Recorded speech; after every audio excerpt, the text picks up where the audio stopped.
ਵਾਹਿਗੁਰੂ ਜੀ ਕਾ ਖਾਲਸਾ ਵਾਹਿਗੁਰੂ ਜੀ ਕੀ ਫਤਿਹ। ਮੈਂ ਤੁਹਾਡੀ ਹੋਸਟ ਨੀਲਮ ਕੌਰ ਤੇ ਮੈਂ ਟੀਵੀ 84 ਦੇ ਸਾਰੇ ਦਰਸ਼ਕਾਂ ਦਾ ਨਿੱਘਾ ਸਵਾਗਤ ਕਰਦੀ ਹਾਂ ਪ੍ਰੋਗਰਾਮ ਸੱਚੋ ਸੱਚ ਵਿੱਚ। ਰੋਜ਼ਾਨਾ ਦੀ ਤਰ੍ਹਾਂ ਤੁਹਾਡੇ ਤੇ ਸਾਡੇ ਹਰਮਨ ਪਿਆਰੇ ਡਾਕਟਰ ਅਮਰਜੀਤ ਸਿੰਘ ਮੇਰੇ ਨਾਲ ਬੈਠੇ ਹੋਏ ਨੇ। ਆਓ ਨਾ ਮਿਲ ਕੇ ਪ੍ਰੋਗਰਾਮ ਸ਼ੁਰੂ ਕਰਦੇ ਹਾਂ।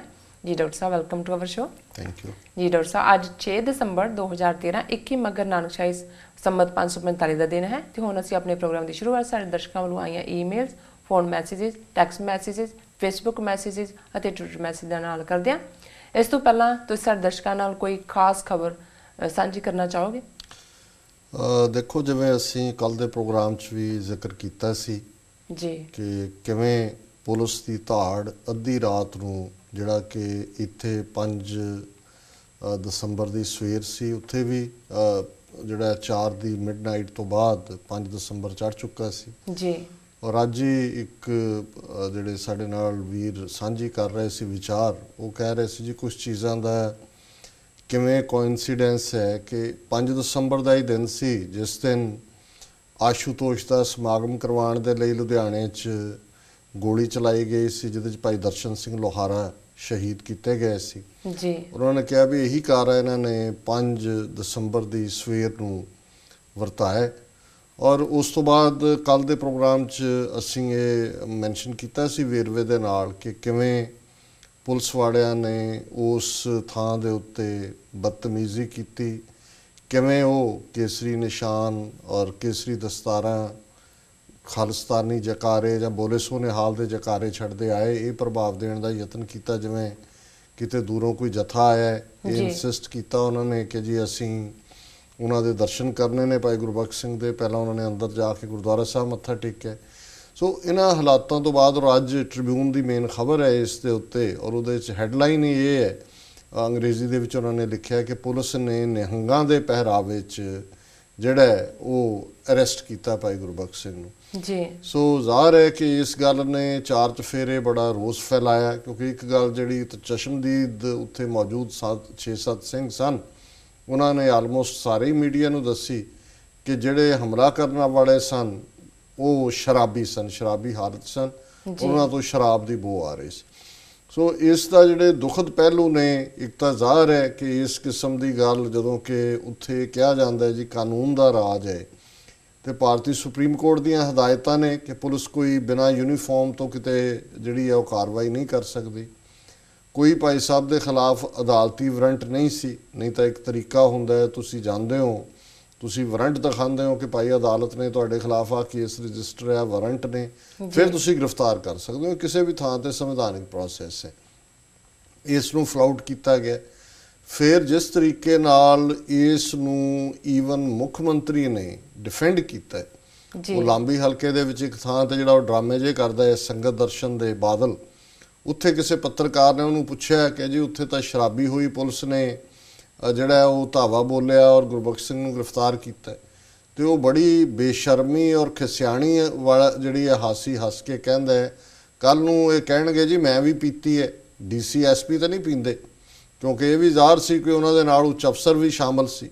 ਸੋ ਜਿੱਥੇ ਇਸ ਲੈਵਲ ਤੱਕ ਜਿਹੜਾ ਮੁੱਖ ਮੰਤਰੀ ਹੈ ਇਹ ਕਹਿ ਕੇ ਉਹ ਖੁੱਲ੍ਹੀ ਛੁੱਟੀ ਦੇ ਰਿਹਾ ਹੈ ਜਾਂ ਉਸਨੇ ਜਸਟੀਫਾਈ ਕਰ ਦਿੱਤਾ ਹੈ ਇਸ ਗੱਲ ਨੂੰ, ਔਰ ਆਪਣੇ ਤੇ ਲਿਆ ਕੇ ਵੀ ਮੈਂ ਕੱਲ੍ਹ ਨੂੰ ਤਾਂ ਮੇਰੇ ਬਾਰੇ ਵੀ ਕਹਿਣਗੇ। ਸੋ ਇਸ ਤੋਂ ਇਹ ਜ਼ਾਹਰ ਹੁੰਦਾ ਹੈ ਵੀ ਇਹ ਜਿਹੜੀ ਕੋਈ ਜੋ ਵੀ ਵਾਪਰਿਆ ਇਸ ਨੂੰ ਅਪਰ ਲੈਵਲ 'ਤੇ ਮੁੱਖ ਮੰਤਰੀ ਦੀ ਪ੍ਰਵਾਨਗੀ ਦੇ ਨਾਲ ਇਸ ਲੈਵਲ ਦੀ ਜਿਹੜੀ ਹੈ ਘਟੀਆ ਕਾਰਵਾਈ ਕੀਤੀ ਗਈ ਜੀ। ਔਰ ਹੁਣ ਜਿਹੜਾ ਉਸ ਦਾ ਦੂਸਰਾ ਫੇਜ਼ ਹੈ, ਕਿਉਂਕਿ ਕੱਲ੍ਹ ਅਸੀਂ ਇਹ ਮੈਂਸ਼ਨ ਕੀਤਾ ਸੀ ਕਿ 5 ਸਿੰਘ ਬੈਠੇ ਨੇ, ਪਰ ਅੱਜ ਅਸੀਂ ਉਸ ਪਾਰਟ ਨੂੰ ਜਦੋਂ ਅੱਗੋਂ ਦੇਖਿਆ ਕਿ ਹੁਣ ਜਿਹੜਾ ਵੀ ਉਸ ਸਾਰੀ ਲਹਿਰ ਦੀ ਅਗਵਾਈ ਕਰਨ ਵਾਲਾ ਗਰੁੱਪ ਹੈ, ਜਥੇਬੰਦੀਆਂ ਨੇ, ਉਹਨਾਂ ਨੇ ਬੰਦ ਕਮਰਾ ਮੀਟਿੰਗ ਤੋਂ ਬਾਅਦ ਜੋ ਫੈਸਲਾ ਲਿਆ, ਲੁਧਿਆਣਾ ਨਿਵਾਸੀ ਭਾਈ ਦਮਨਦੀਪ ਸਿੰਘ ਖਾਲਸਾ ਜੀ, ਉਹਨਾਂ ਨੇ ਬੜੀ ਭਾਵਕ ਤਕਰੀਰ ਕੀਤੀ ਉੱਥੇ ਜਿੰਨੇ ਇਕੱਠੀਆਂ ਹੋਈਆਂ ਸੰਗਤਾਂ ਸੀ ਉਸ ਤੋਂ ਬਾਅਦ, ਔਰ ਉਹਨਾਂ ਨੇ ਕਿਹਾ ਕਿ ਜੀ ਮੈਂ ਉਸੇ ਤਰ੍ਹਾਂ ਹੀ ਜਿਵੇਂ ਭਾਈ ਗੁਰਬਖਸ਼ ਸਿੰਘ ਬੈਠੇ ਸੀ ਇੱਥੇ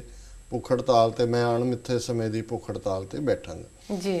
ਔਰ ਉਹਨਾਂ ਦੀ ਭੁੱਖ ਹੜਤਾਲ ਜਿਹੜੀ ਹੈ ਉਹ ਸ਼ੁਰੂ ਹੋ ਗਈ ਹੈ। ਉਹਨਾਂ ਦੀਆਂ ਪਿਕਚਰਸ ਵੀ ਜਿਹੜੀਆਂ ਨੇ ਪੰਜਾਬ ਸਪੈਕਟਰਮ 'ਤੇ ਆਈਆਂ ਜੀ।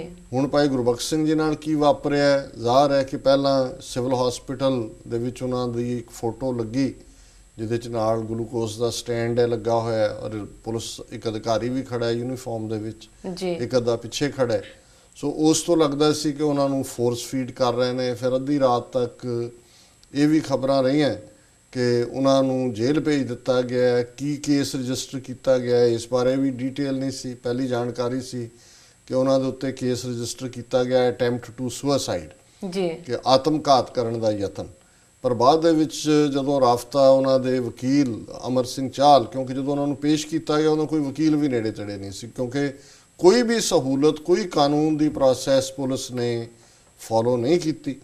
ਸੋ ਸਰ ਅਮਰ ਸਿੰਘ ਚਾਹਲ ਨੇ ਇਹ ਦੱਸਿਆ TV 84 ਦੇ ਹਵਾਲੇ ਨਾਲ ਜਦੋਂ ਉਹਨਾਂ ਨਾਲ ਗੱਲ ਹੋਈ ਕਿ ਉਹਨਾਂ ਦੇ ਖਿਲਾਫ 107 151 ਜਿਹੜਾ ਕਿ ਅਮਨ ਭੰਗ ਦੀ ਧਾਰਾ ਬਣਦੀ ਹੈ ਉਹਦੇ ਥੱਲੇ ਕੇਸ ਰਜਿਸਟਰ ਕੀਤਾ ਗਿਆ।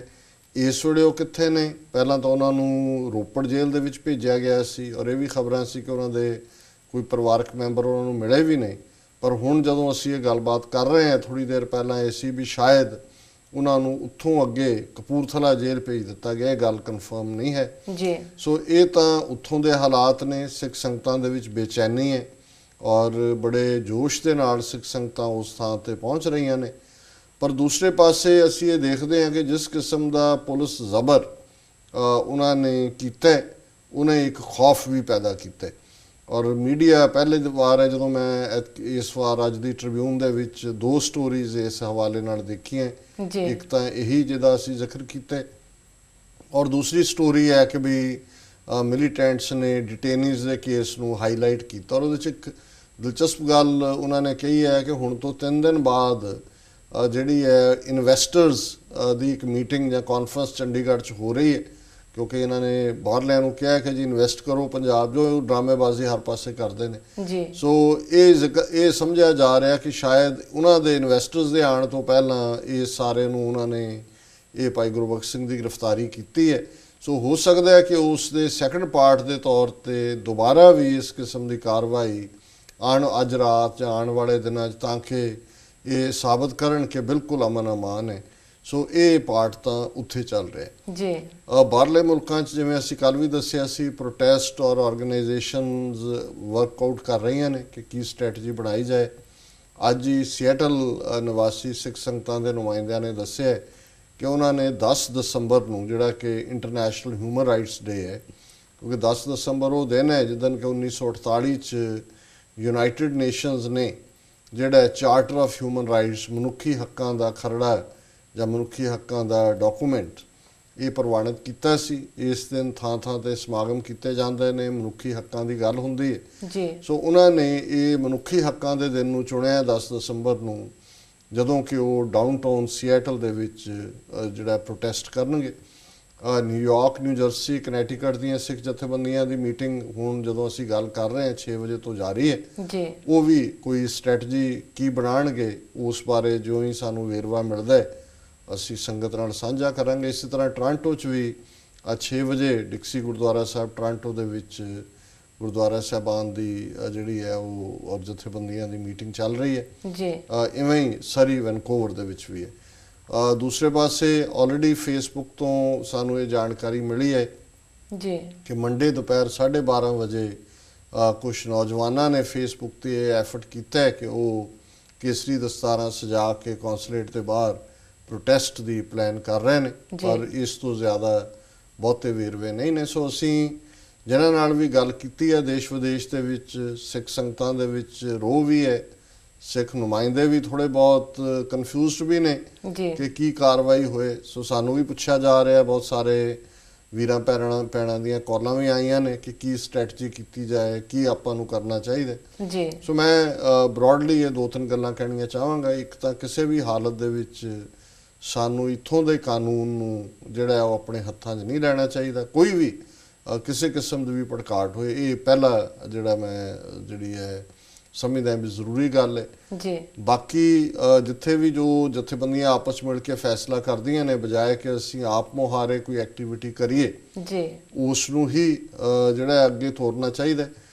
10 ਦਸੰਬਰ ਇੱਕ ਚੰਗਾ ਮੌਕਾ ਹੈ, ਜੇ ਇਸ ਦਿਨ ਪ੍ਰੋਟੈਸਟ ਆਰਗੇਨਾਈਜ਼ ਹੋ ਸਕਣ ਤੇ ਚੰਗੀ ਗੱਲ ਹੋਏਗੀ। ਨਹੀਂ ਤਾਂ ਦੂਸਰਾ ਪਾਰਟ ਜਿਹੜਾ ਹੈ, ਅਸੀਂ ਇਹ ਸਮਝਦੇ ਹਾਂ ਵੀ ਇਹ ਪ੍ਰੋਟੈਸਟ ਦੇ ਨਾਲ ਹੀ ਇਹ ਗੱਲ ਵੀ ਜੁਆਇਨ ਕੀਤੀ ਜਾ ਸਕਦੀ ਹੈ ਕਿ 5-5 ਸਿੰਘਾਂ ਸਿੰਘਣੀਆਂ ਦਾ ਜਥਾ ਜਿਹੜਾ ਹੈ ਉਹ ਸਵੇਰ ਤੋਂ ਸ਼ਾਮ ਤੱਕ 9 ਵਜੇ ਤੋਂ ਲੈ ਕੇ ਸ਼ਾਮ 5 ਜਾਂ 6 ਵਜੇ ਤੱਕ ਸਿਟ ਇਨ ਤੇ ਬੈਠੇ, ਧਰਨੇ ਤੇ ਬੈਠੇ। ਕੋਈ ਜ਼ਰੂਰੀ ਨਹੀਂ ਕਿ ਵੀ ਭੁੱਖੇ ਹੀ ਰਹਿਣੇ।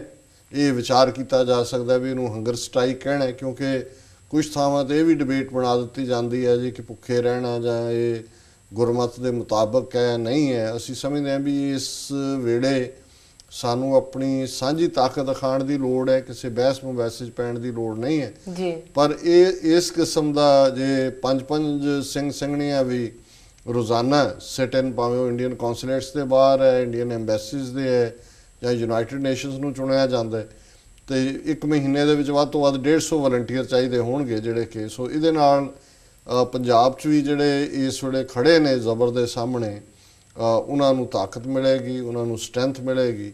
ਸੋ ਅਸੀਂ ਸਮਝਦੇ ਹਾਂ ਕਿ ਇਹ ਪਾਰਟ ਸਾਡਾ ਕਲੈਕਟਿਵਲੀ ਇਸ ਤਰ੍ਹਾਂ ਜਿਹੜੇ ਉੱਥੇ ਆਰਗੇਨਾਈਜ਼ ਕਰ ਰਹੇ ਨੇ ਉਹਨਾਂ ਦੀ ਹਰ ਤਰੀਕੇ ਦੇ ਨਾਲ ਮਦਦ ਕਰਨਾ, ਮਾਇਕ ਤੌਰ ਤੇ ਵੀ ਔਰ ਹੌਸਲਾ ਵੀ ਦੇਣਾ। ਔਰ ਤੀਸਰਾ ਮੈਂ ਸਮਝਦਾ ਵੀ ਸਭ ਤੋਂ ਸਾਡੀ ਜਿਹੜੀ ਅਸੀਂ ਆਤਮਿਕ ਬਲ ਮਹਿਸੂਸ ਕਰਦੇ ਹਾਂ ਉਹ ਅਰਦਾਸ ਦੇ ਨਾਲ ਕਰਦੇ ਹਾਂ ਕਿ ਅਸੀਂ ਆਪਣੀ 2 ਵੇਲੇ ਦੀ ਅਰਦਾਸ ਦੇ ਵਿੱਚ ਸਮੂਹਕ ਅਰਦਾਸ ਵੀ ਹੋਏ ਗੁਰਦੁਆਰਾ ਸਾਹਿਬਾਨ 'ਚ, ਜੇਲ੍ਹਾਂ 'ਚ ਬੰਦ ਸਿੰਘ ਜਿਹੜੇ ਨੇ ਉਹਨਾਂ ਦੀ ਚੜ੍ਹਦੀ ਕਲਾ ਔਰ ਉਹਨਾਂ ਦੀ ਰਿਹਾਈ, ਔਰ ਭਾਈ ਗੁਰਬਖਸ਼ ਸਿੰਘ ਦੀ ਚੜ੍ਹਦੀ ਕਲਾ, ਕਿਉਂਕਿ ਇਹ ਵੀ ਖਬਰਾਂ ਨੇ ਕਿ ਵੀ ਬੇਸ਼ੱਕ ਉਹਨਾਂ ਨੇ ਹਸਪੀਟਲ ਉਹਨਾਂ ਨੂੰ ਖੜਿਆ ਪਰ ਉਹਨਾਂ ਨੇ ਕੋਈ ਉਹਨਾਂ ਦੀ ਗੱਲ ਮੰਨੀ ਨਹੀਂ ਹੈ ਤੇ ਉਹਨਾਂ ਦੀ ਭੁੱਖ ਹੜਤਾਲ ਜੇਲ੍ਹ ਦੇ ਵਿੱਚ ਵੀ ਜਾਰੀ ਹੈ।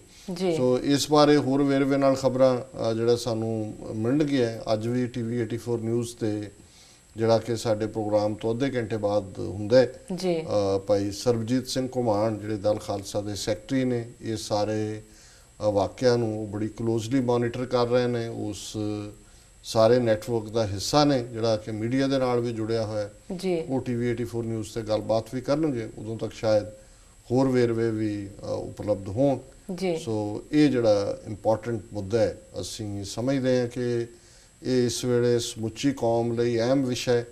ਬਾਕੀ ਸਾਰੀਆਂ ਚੀਜ਼ਾਂ ਬੈਕ ਬਰਨਰ ਤੇ ਚਲੀਆਂ ਗਈਆਂ, ਇਸ ਲਈ ਇਸ ਨੂੰ ਅਸੀਂ ਬਾਰ-ਬਾਰ ਆਉਣ ਵਾਲੇ ਦਿਨਾਂ ਦੇ ਵਿੱਚ ਵੀ ਵਿਚਾਰਾਂਗੇ ਤਾਂ ਕਿ ਇੱਕ ਜਿਹੜੀ ਮੂਵਮੈਂਟ ਇਸ ਦੇ ਨਾਲ ਬਣ ਰਹੀ ਹੈ ਜਿਹਨੂੰ ਕਿ ਭਾਰਤੀ ਏਜੰਸੀਆਂ ਬਾਦਲ ਕੇ ਔਰ ਉਹਨਾਂ ਦੇ ਸਾਰੇ ਟੁਚੇ ਜਿਹੜੇ ਨੇ ਉਹ ਘਟਾਉਣ ਦਾ, ਦਬਾਉਣ ਦਾ ਯਤਨ ਕਰਨਗੇ ਜਾਂ ਕਰ ਰਹੇ ਨੇ, ਉਹਨਾਂ ਦਾ ਅਸੀਂ ਮੂੰਹ ਭੰਨ ਸਕੀਏ। ਸੋ ਇਹ ਅੱਜ ਦੀ ਇਸ ਮੁੱਦੇ ਦੇ ਉੱਤੇ ਵਿਚਾਰ। ਜੀ ਡਾਕਟਰ ਸਾਹਿਬ, ਅਹਿਮ ਜਾਣਕਾਰੀ ਦੇਣ ਲਈ ਤੁਹਾਡਾ ਬਹੁਤ-ਬਹੁਤ ਧੰਨਵਾਦ। ਇੱਥੇ ਲੈਣੇ ਬ੍ਰੇਕ।